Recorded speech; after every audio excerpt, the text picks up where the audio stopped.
329 dead in Colombia. The ground shook once. Now the counting continues. In Congo, nurses fighting Ebola haven't been paid. The outbreak spreads exponentially. Sophie Mudala Kabundo still goes to work. When the crisis is largest, the people standing in it are often the last to be paid attention, or paid at all. Arsenal are pushing to sign a new striker before the transfer window closes. The club has made a last-ditch offer for Julian Alvarez and held fresh talks about bringing him in. The Gunners have already started their Premier League season with a win, but the club clearly feels their squad still needs strengthening up front. Arsenal's interest in Alvarez comes despite their successful opening to the campaign. The negotiations are ongoing as they try to add another attacking option to their ranks. Mirror Football reported this. A former Taliban commander's aide has been shot dead in northwest Pakistan. Unidentified gunmen opened fire in the Doab area of Wana Tehsil on Sunday. The victim had worked with the group of Mullah Nazir, a Taliban commander who is now dead. Another person was wounded in the attack. The shooting happened in Lower South Waziristan, part of Khyber Pakhtunkhwa province. Police and rescue officials confirmed the incident. No one has been arrested. The gunmen's identities remain unknown. Dawn reported this.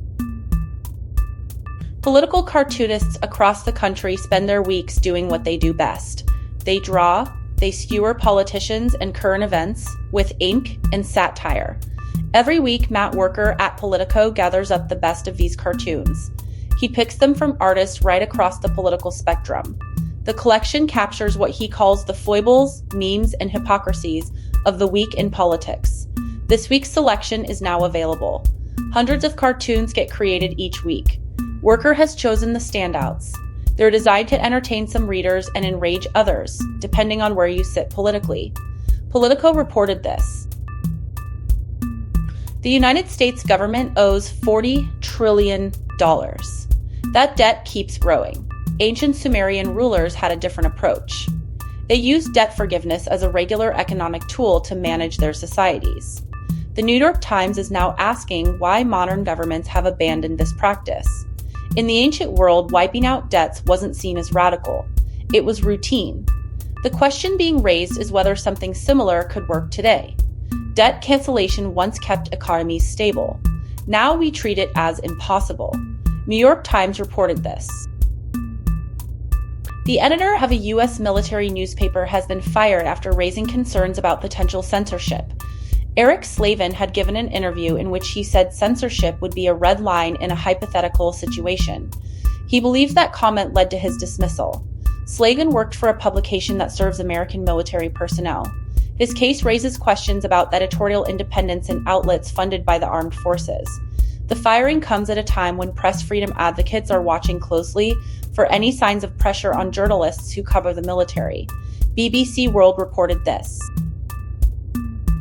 Colombia's disaster agency now counts 329 dead from the earthquake. 247 are still missing. An American military newspaper editor says he was fired after speaking about censorship in an interview. The death toll from last week's earthquake in Colombia has risen sharply.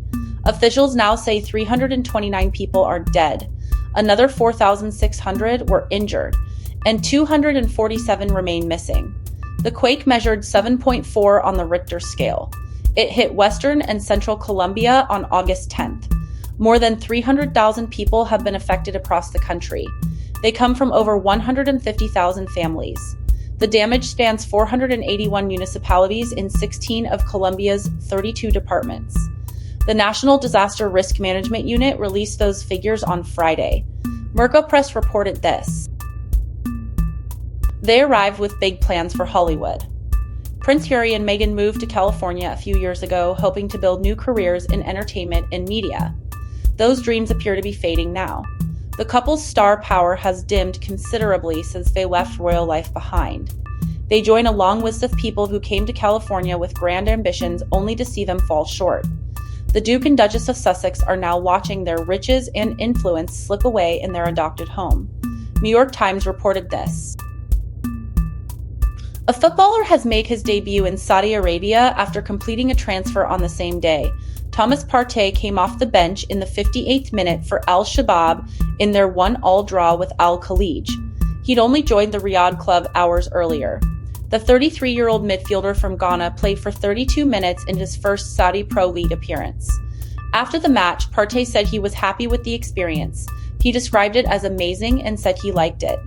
Partey previously played in England for Arsenal before making the move to the Middle East.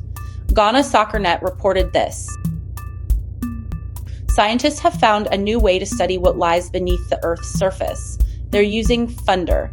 When lightning strikes shillings, it creates sound waves that travel deep underground. Those waves bounce back differently depending on what kind of rock and soil they pass through.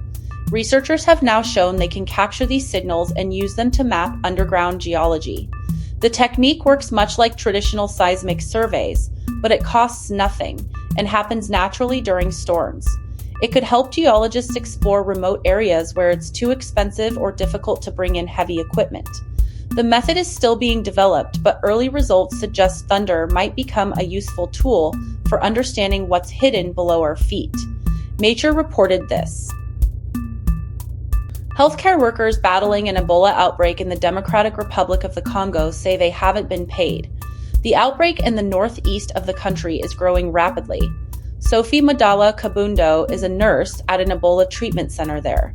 She goes to work each day frightened she'll catch the virus and bring it home to her family and friends. She says more and more confirmed cases are arriving at the center. Some of her colleagues have already died from the disease.